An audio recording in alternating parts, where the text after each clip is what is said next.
ஓம் அமிர்தேஸ்வரி நமக. இன்னைக்கு உபதேசாமிர்தம்ல ஒரு பக்தை அம்மா கிட்ட கேட்குறாங்க, அம்மா நாங்கள் எல்லாரும் குடும்ப வாழ்க்கையில் இருக்கோம், குடும்ப பொறுப்புகளை பார்த்துக்கிட்டு இருக்கோம். நாங்கள் இப்படி இருக்கும்போது தியானம், ஜபம், தவம் இதெல்லாம் எப்படிமா செய்யறது? எங்களுக்கு இது எப்படி செட் ஆகும்? எங்களுக்கு செட் ஆகுற வகையில் நீங்கள் சொல்லுங்கம்மா. என்னதான் இருந்தாலும் எங்களுக்கு நிறைய வேலை இருக்கிறதுனால எங்களால் அது பண்ண முடியலையேம்மா அப்படின்னு ஒரு பக்தை கேட்கும் போது அம்மா சொல்கிறாங்க, மனம் இருந்தால் மார்க்கம் உண்டு. அதாவது நீ என்னதான் வேலை செஞ்சுக்கிட்டு இருந்தாலும் ஒரு நாள் உனக்கு உடம்பு சரியில்லை அப்படின்னா என்ன பண்ணுவ? எல்லா வேலையும் தூக்கி போட்டுட்டு ரெஸ்ட் எடுப்பல. அதே மாதிரி வாரத்தில் ஒரு நாளாவது இறைவனுக்காக முழுமையாக ஒதுக்கணுமா. இப்போ நம்மளுக்கு ஏதாவது ஒரு ஃபேமிலி ஃபங்க்ஷன் வருது, நம்ம உடனே என்ன பண்ணுறோம்? இது முக்கியமான ஃபேமிலி ஃபங்க்ஷன் சொல்லிட்டு எல்லா வேலையும் தூக்கி போட்டுட்டு ரொம்ப ஆர்வமாக சந்தோஷமாக உற்சாகமாக அந்த ஃபங்க்ஷனுக்கு கிளம்புறோம் இல்லையா? அதே மாதிரி இறைவனையும் நீ உன்னுடைய வாழ்க்கையில் முக்கியமான ஒருவனா நினைத்து அந்த இறைவனுக்காக ஒரு நாள் நம்ம கொடுக்கணுமா. ஸோ வாரத்தில் ஒரு நாளாவது அட்லீஸ்ட் பண்ணணுமா. அப்போ என்ன பண்ணலாம்? அந்த ஒரு நாள் நம்ம இறைவனுக்கு தேவையான பூஜைகள் செய்யலாம், ஜபம் செய்யலாம், தவம் செய்யலாம். இல்லை சிம்பிளாக இன்னும் நல்லா பண்ணணும் அப்படின்னா பக்கத்தில் ஏதாவது ஆசிரமம் இருக்குது அப்படின்னா அந்த ஆசிரமம்ல போயிட்டு நல்லா மெடிடேஷன் பண்ணணுமா. அப்போ குடும்பத்தில் இருக்கிறவங்க ஒவ்வொருத்தரும் இந்த மாதிரி சூழ்நிலையை பயன்படுத்தி எல்லாரும் இந்த மாதிரி பண்ணும்போது குடும்பத்துக்குள்ளேயே ஒற்றுமை நல்லா நம்மளுக்கு வர ஆரம்பிக்கும். அது மட்டும் இல்லாமல் விட்டு கொடுத்து வாழ்கிற மனப்பான்மை நமக்கு தெரியாமல் ஆட்டோமேட்டிக்காக உள்ள உருவாக ஆரம்பிக்கும். அம்மா என்ன சொல்கிறாங்க, சின்ன குழந்தைங்க கிட்ட நம்ம ரொம்ப அன்பாக உஷாராகவும் நடந்துக்கணுமா. குழந்தைங்க கிட்ட அவங்க இப்போ குழந்தைங்க குறும்பு பண்ணுறாங்க அப்படின்னா அன்பால் பேசி அதை புரிய வச்சு மாற்றணுமே தவிர்த்து குறும்பு பண்ணுறான்றதுக்காக நம்ம அடிக்கிறோம் திட்டுறோம் அப்படின்னா அது சரி கிடையாதான். ஸோ குழந்தைங்களை ரொம்ப பக்குவமாக வளர்க்கணும், புரிய வச்சு வளர்க்கணுமா. அந்த குழந்தை பருவத்திலேயே நம்ம அவங்களுக்கு நல்லது, இறைவனை பற்றி நிறைய நல்ல விஷயங்கள், நம்பிக்கையை ஊட்டுற மாதிரி நிறைய விஷயங்கள் சொல்லி கொடுத்து வளர்க்கும் போது தான் அந்த குழந்தைங்கள் ரொம்ப சரியான நிலையை அடைவாங்க அப்படின்னு அம்மா சொல்கிறாங்க. ஸோ ஜபம் தவம் மட்டும்தான் பண்ணணுமா அப்படின்னு கேட்டால் சேவையும் செய்யணுமா. ஓகேவா? இப்போ நீங்கள் ஒரு ஆசிரமத்துக்கு போகிறீங்க அப்படின்னா அந்த இடத்துல உங்களால் முடிஞ்ச சேவைகளை செய்யணும். இப்போ நீங்கள் வீட்டில் தான் இருக்கீங்க அப்படின்னா வாரத்தில் ஒரு நாள் ஒதுக்கி வீட்டில் ஏதாவது பூஜைகள் பண்ணி அந்த சாப்பாடை ஒரு 4 பேருக்கு கொடுக்கலாம். அது ஒரு சேவை தான் இல்லையா? அந்த மாதிரி மன ரீதியாக நம்ம இறைவனை நினச்சிக்கிட்டே உடல் ரீதியாக நம்மளால் முடிஞ்ச சேவையை நம்ம மக்களுக்கு செய்யும்போது நம்ம குடும்ப வாழ்க்கையில் இருக்கும் போதே அந்த இறைவனை அடையிறதுக்கான வழியில தான் இருக்கிறோம் அப்படின்னு அம்மா சொல்கிறாங்க.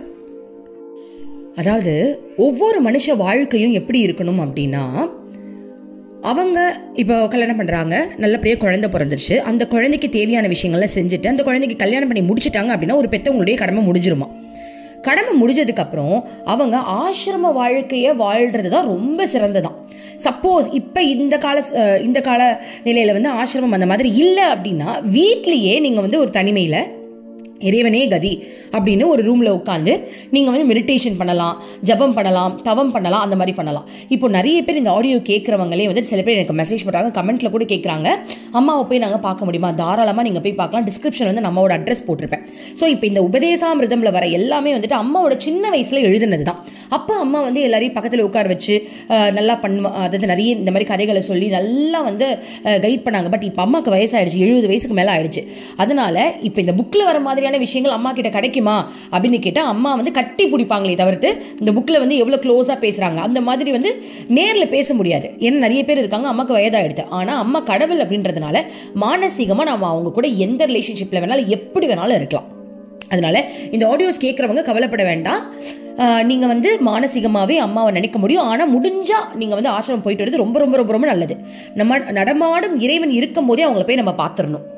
அதனால் முடிஞ்ச அளவுக்கு நான் டிஸ்கிரிப்ஷனில் அட்ரஸ் போட்டிருப்பேன், எப்படிலாம் போகணுன்னு அந்த டீட்டெயில்ஸ் போட்டிருப்பேன். நீங்கள் போய் தாராளமாக பார்த்துட்டு வந்துடுங்க. நீங்கள் இங்கேருந்து சங்கல்பம் வச்சு நான் வரேன் அப்படின்னு முடிவு பண்ணிட்டாலே வீட்டில் இருந்து உங்களை கூட்டுட்டு போய் ஆசிரமில் உங்களை நல்லபடியாக பார்த்துக்கிட்டு திரும்ப வீட்டில் கொண்டு விடுற வரைக்கும் அம்மாவுடைய பொறுப்பில் தான் நீங்கள் இருப்பீங்க.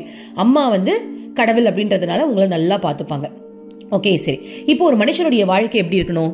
வயதானதுக்கு அப்புறம் இறைவனே கதின்னு வாழணுமா. ஆனால் இப்போ இருக்கிற காலகட்டத்தில் எப்படி இருக்காங்க அப்படின்னா பையனுக்கு கல்யாணம் ஆயிடுச்சா அந்த குடும்பத்தை நோட்ட வர்றது, அதுக்கப்புறம் குழந்தை பிறந்தா அந்த குழந்தை மேல பற்ற காட்டிட்டு என் பேரன் என் பேத்தின்னு வளர்த்துக்கிட்டு இருக்கிறது, அதுங்களை பார்த்துக்கணும் சொல்லிட்டு எப்படி சொல்றது, கடவுளை மறந்துட்டு இதுதான் என் உலகம் இதுதான் என் வாழ்க்கைன்னு அதுக்கே அடிமை ஆயிடுறாங்க. அப்படி இருக்கக்கூடாதான். எல்லாமே இறைவனுடைய குழந்தை தான். இப்போ ஒரு மரம் வைக்கிறோம், தண்ணி ஊத்துறோம், அதுவே தானா தானே வளருது. நம்ம போய் அதுக்கு வந்து கொஞ்சி அதை தாளாட்டி அப்படிலாம் சீராட்டி எதுவும் பண்றது கிடையாது. இறைவன் வளர்த்து விடுறாரு. அதே மாதிரிதான் நம்ம கூட இருக்கிறவங்களையும் இறைவன் கிட்ட ஒப்படைக்கணும். முதல்ல என் குழந்தை இறைவா இது உன் குழந்தை, நீ பாத்துக்கோ, ஏதோ நான் கைட் பண்றேன், சமைச்சு போடுறேன், ஏதோ தெரிஞ்சுதான் நான் சொல்றேன், அவ்வளவுதானே தவிர்த்து இந்த குழந்தைக்கு முழு பொறுப்பு நீதானே இறைவன் கிட்ட ஒப்படைச்சிட்டு நம்மளும் இறைவனே கதின்னு வாழணுமா. அப்போ உங்க கடமைகள் முடியுதா? அப்போ கடமைகள் முடிகிற வரைக்கும் இறைவனை நினைக்க கூடாதா? அப்படி கிடையாது. கடமையை பண்ணிக்கிட்டே இறைவன் கிட்ட மனதை வச்சிருக்கணும். ஓகே, கடமையை முடிஞ்சதுக்கு அப்புறம் முழுமையா இறைவனே கதி அப்படின்ற அளவுக்கு நம்ம மாற ஆரம்பிக்கணும். பற்ற வந்து நம்ம வைக்க கூடாது. இப்ப இருக்கிற உலக வாழ்க்கையில எல்லாரும் பற்று வைக்கிறாங்களே, என் பேரன் என் பேத்தி அடுத்து அவங்களுக்கு வந்து கல்யாணம் பண்ணணும், அதுதான் ஒரு எய்ம் மாதிரியே நினைச்சுக்கிட்டு இருக்காங்க. இதுல வந்து கேஸ்ட் பிரச்சனை, இந்த மாதிரி எய்மா இருக்கிறவங்களுக்கு என்ன ஆயிடும் அப்படின்னா, நான் சொல்றதுதான் செய்யணும், இந்த குடும்பத்துக்கு நான் தான் ஹெட், இந்த கேஸ்ட்ல இருக்கவங்கள தான் கல்யாணம் பண்ணணும், நீ லவ் பண்றியா, லவ்வே பண்ணக்கூடாது, அப்படி நீ லவ் பண்ணனா நான் உனக்கு குடும்பத்தை விட்டு ஒதுக்கி விட்டுருவேன். இதெல்லாம் எங்க இருந்து வருது? பற்று இருக்கிறதுனால வருது. அந்த நான்ன்ற தன்மையை அதிகப்படுத்துறதுனால வருது. சோ அதனால அவங்கவங்க வாழ்க்கை அவங்கவங்க கையில இருக்கு. இறைவன் பார்த்துப்பாரு, எனக்கும் இறைவனுக்கு தான் டீல் அப்படின்னு கடைசி காலத்துல இறைவனே நினைச்சிட்டு வாழ்ந்தா மட்டும்தான் நம்ம இறைவனை போய் அடைய முடியும். சோ குடும்ப வாழ்க்கையில இருக்கிறவங்க இப்படிதான் வாழணும் அப்படின்னு அம்மா சொல்றாங்க. அதே மாதிரி அம்மா சொல்றாங்க, இப்ப மிருகங்கள் எடுத்துக்கோங்க. மிருகங்கள் எப்படி வாழுது? பிறக்குது, சாப்பிடுது, அது ஒரு குழந்தைய பெக்குது, அதுக்கப்புறம் அதுக்காக வந்து இறைய தேர்றதுக்கு போகுது, அதோட அவ்வளவுதான் இறந்துருது. இது தவிர்த்து அதுக்கு வேலையே கிடையாது, வேற ஏதாவது வேலை இருக்கு? அதுக்கு எதுவுமே கிடையாது. அப்ப அதே மாதிரி நம்மளும் வாழ்ந்தா என்ன அர்த்தம்? அப்புறம் எதுக்காக இந்த மனுஷ உடம்புல வந்திருக்கோம்? மனித உடம்புல எதுக்காக வரும் அப்படின்னா அந்த ஆத்ம ஞானத்தை அடையிறதுக்காக தான் வரும். இப்போ ஒரு சிங்கம் புலியால அடைய முடியுமா? இப்ப சராசரி சிங்கம் புலி இப்ப நீங்க பாக்குறீங்க, ஜூல இருக்கு இல்ல காடுகள்ல இருக்கு அப்படின்னா அதோடைய வேலை என்ன? இதுதான் வேலை. ரொட்டீனா டெய்லி தான் பண்ணும், சாப்பிடும் தூங்கும், குழந்தை பேக்கும், சாப்பிடும் தூங்கும், முடிஞ்சிருச்சு. அதே மாதிரி நம்மளும் வாழ்ந்தா அப்ப இந்த மனித பிறப்புக்கு நம்ம என்னதான் சொல்லியிருக்கோம்? எதுக்காக இந்த மனித பிறப்பை நம்ம எடுக்கிறோம்? இறைவன் அடையிறதுக்கு தான் எடுக்கிறோம். ஏன்னா இதுல மட்டும்தான் அந்த சூட்சமமா நம்ம இறைவன் அடையிறதுக்கு அனைத்து வழிமுறைகளும் இந்த பாடியில மட்டும்தான் இருக்கான். மனித உடல் கிடைச்சதுக்கே நம்ம எல்லாரும் ரொம்ப சந்தோஷப்படணும். ஏன்னா இது அவ்வளவு சீக்கிரம் கிடைச்சிடாது. அப்படி கிடைச்சும் நம்ம இப்ப வேஸ்ட் பண்ணிட்டு தானே இருக்கோம். அப்ப யோசிக்கணும், யாருக்காக நம்ம வாழ்றோம்? இறைவனுக்காக தான் நம்ம வாழணும். நம்மளை சுத்தி இருக்கிறவங்களுக்காக வாழணும்னு அவசியம் கிடையாது. ஆளுக்கு ஒண்ணு பேசுவாங்க, 4 பேர் 4 விதமா பேசுவாங்க, நீங்க யார் சொல்றது கேட்பீங்க? அதனால மகான்கள் என்ன சொல்றாங்களோ அதை கேட்டுக்கிட்டு இறைவனை மனதில் நினைச்சுக்கிட்டு வாழ்ந்தா மட்டும்தான் இந்த பிறவியில இருந்து நம்மளால தப்பிக்க முடியும். இப்போ இன்னொரு விஷயம் அம்மா சொல்றாங்க, இப்போ நீங்க வந்து ட்ரெயின் ஏறுறீங்க, உங்களுக்கு நல்ல வெயிட்டா ஒரு பொருள் எடுத்துட்டு போறீங்க, இல்ல ஒரு கூட மாதிரி எடுத்துட்டு போறீங்கன்னு வச்சுக்கோ, தலையிலேயே வச்சுக்கிட்டு இருக்கீங்க, ட்ரெயின் வந்துருச்சு, ட்ரெயின்ல ஏறிட்டீங்க. ட்ரெயின்லயும் போயிட்டு தலையிலேயே வச்சுட்டு போனீங்க அப்படின்னா யாருக்கு லாஸ்? உங்களுக்கு தான் லாஸ்.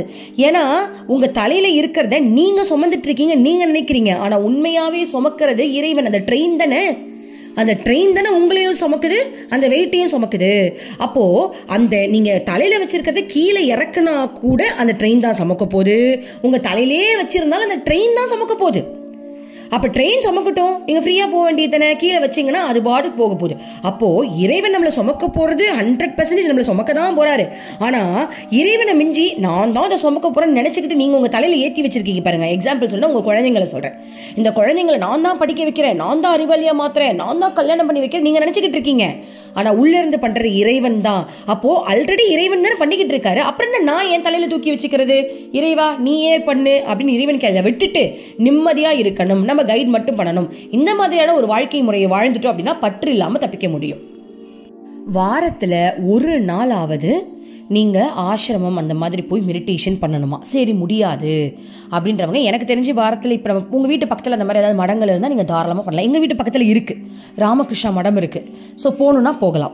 ஓகே, நான் வந்து மந்த்லி ஆசிரமம் டேரெக்டாக போகிறதுனால நான் வீட்லேயே மெடிடேஷன் பண்ணிவிடுவேன். ஸோ நீங்கள் உங்கள் வீட்டு பக்கத்தில் ஆசிரமம் இந்த மாதிரி மடங்கள் இருந்தது அப்படின்னா வாரத்தில் ஒரு நாளாவது போய் அங்கே மெடிடேஷன் பண்ணுங்கள். சப்போஸ் உங்களால் முடியல அப்படின்னா மாதத்தில் ஒரு 2 வாட்டியாவது நீங்கள் போய் அங்கே பண்ணணுமா. அப்போ என்ன ஆகும் அப்படின்னா அந்த பற்றுலேருந்து உங்களால் ஈஸியாக வெளியே வர முடியும். இப்போ நீங்க குடும்பத்திலேயே இருக்கீங்க, ஒரு நாள் லீவு கிடைச்சாலும் என்ன பண்றீங்க? குடும்பத்தோட டூர் போறீங்க. அப்புறம் எப்படி குடும்பத்திட்டு வெளில வர முடியும்? நான் குடும்பத்திட்டு வெளில வாங்கன்னு சொல்லல, அந்த இறைவன் தான் நம்மளுடைய ஒரிஜினல் குடும்பம், அதை நினைச்சு பார்க்கணும்ல. பூமிக்கு வந்துட்டு நம்ம சுத்தி இருக்கிறவங்களை மட்டுமே நம்ம நோட் பண்ணிட்டு இருக்கோமே, அப்புறம் எதுக்கு நம்ம பூமிக்கு வரோம்? ஸோ நம்ம என்ன பண்ணணும் அப்படின்னா அவங்களுக்குலாம் டைம் ஸ்பெண்ட் பண்ணுறோம் இல்லையா, அந்த மாதிரி வாரத்தில் ஒரு நாளாவது இறைவனுக்காக நம்ம டைம் ஸ்பெண்ட் பண்ணணுமா. என்னெல்லாம் நீங்கள் கேட்டிங்கன்னா நான் ஒரு நாள் முழுக்க இறைவனோட தான் நான் டைம் ஸ்பெண்ட் பண்ணுவேன். ஏன்னா என்னால் அவங்களை விட்டு இருக்கவே முடியாது. நான் பாத்ரூம் போனால் கூட கடவுளை கூட்டிட்டு என் குருவை கூட்டிட்டு தான் போவேன். அம்மா வாமா பாத்ரூம் போயிட்டு வரலாம், அம்மா வாமா குளிச்சுட்டு வரலாம், அம்மா வாமா சாப்பிட போகலாம். என்னால் முடியாது அவங்களை விட்டு ஒரு நிமிஷமும் இருக்க முடியாது. ஸோ அந்த மாதிரி நம்ம அட்லீஸ்ட் வாரத்தில் ஒரு நாளாவது நம்ம வந்து அந்த மாதிரி இறைவனுடைய ஐக்கியத்தில் இருக்கணுமா. சில பேர் வந்து பூஜைகள் பண்ணுவாங்க, தாராளமாக பண்ணலாம். வீட்டில் பூஜை பண்ணி ஒரு நாள் ஃபுல்லாக இருப்பாங்க. சில பேர் விரதங்கள் எடுப்பாங்க, தாராளமாக பண்ணலாம். மௌன விரதம் எடுப்பாங்க, உண்ணாவிரதம் எடுப்பாங்க, அன்னைக்கு ஃபுல்லாக இறை சிந்தனையிலே இருப்பாங்க. நான் பார்த்துருக்கேன் சில பேர் வந்து சாய்பாபாவுக்கு வந்து வியாழக்கிழமை விரதம் எடுப்பாங்க. வெரி குட், அது எல்லாமே கரெக்ட். அப்போ அந்த மெடிடேஷன் ஸ்டேட்லேயே நீங்கள் இருக்கணும். மெடிடேஷன் ஸ்டேட்னா கோவப்படாமல் அந்த விரத நிலையிலேயே இருக்கும்போது பாபாவை பற்றி நிறைய விஷயங்கள் படிப்பீங்களே, அதெல்லாம் தாராளமாக பண்ணலாம். இந்த மாதிரி வாரத்தில் ஒரு நாளாவது வீட்டில் இருந்தோ ஆசிரமம் போய் நம்ம மெடிடேஷன்லாம் பண்ணால் மட்டும்தான் அந்த பற்றுலேருந்து நம்மளால் ஈஸியாக வர முடியும். ஸோ இன்னொரு விஷயம் என்ன அப்படின்னா, எல்லாருமே கடவுள்கிட்ட என்ன கேட்குறாங்க, தன்னை பற்றி தான் கேட்குறாங்க, தன்னுடைய குடும்பத்துக்காக கேட்குறாங்க. ஆனால் யாராவது கடவுளே வேணும்னு கேட்குறாங்களா? ஸோ இந்த ஜபம் தவம்லாம் எதுக்கு பண்ணுறோன்றதை முதல்ல புரிஞ்சுக்கோங்க. விருது எடுக்கிறதுல எதுக்கு பண்றோம், எனக்கு இந்த வேலை கிடைச்சிடணும், என் பையனுக்கு கல்யாணம் ஆகணும் பண்றதுக்காக பண்றது கிடையாது. கேட்கக்கூடாதுன்னு சொல்ல வரல. என்ன அப்படின்னா, இறைவா எனக்கு நீ வேணும்ன்றதுக்காக தான் இந்த ஜபம் தவம்லாம் பண்றது. இறைவா நான் உன்னோட ஐக்கியமாகணும், எனக்கு நீ தான் வேணும். ஸோ நீங்க பண்றது ஒவ்வொரு விஷயமும் இறைவனே வேணும்ன்றதுக்காக நீங்க பண்ணீங்க அப்படின்னா அப்பதான் அந்த பற்றுல இருந்து வெளில வர முடியும். ஆனா இறைவன் கிட்ட ஒரு கோரிக்கையை வச்சு நீங்க ஒவ்வொரு விஷயம் பண்ணிக்கிட்டு இருக்கீங்க அப்படின்னா ஸ்டில் நீங்க பற்றுல தான் இருக்கீங்கன்னு அர்த்தம். ஓகே, அப்போ நீங்கள் முடிவு பண்ணிக்கோங்க நீங்கள் எந்த நிலையில் இப்போ இருக்கீங்க அப்படின்றது. ரொம்ப நன்றி. Thank you universe. ஓம் அமிர்தேஸ்வரி நமஹ.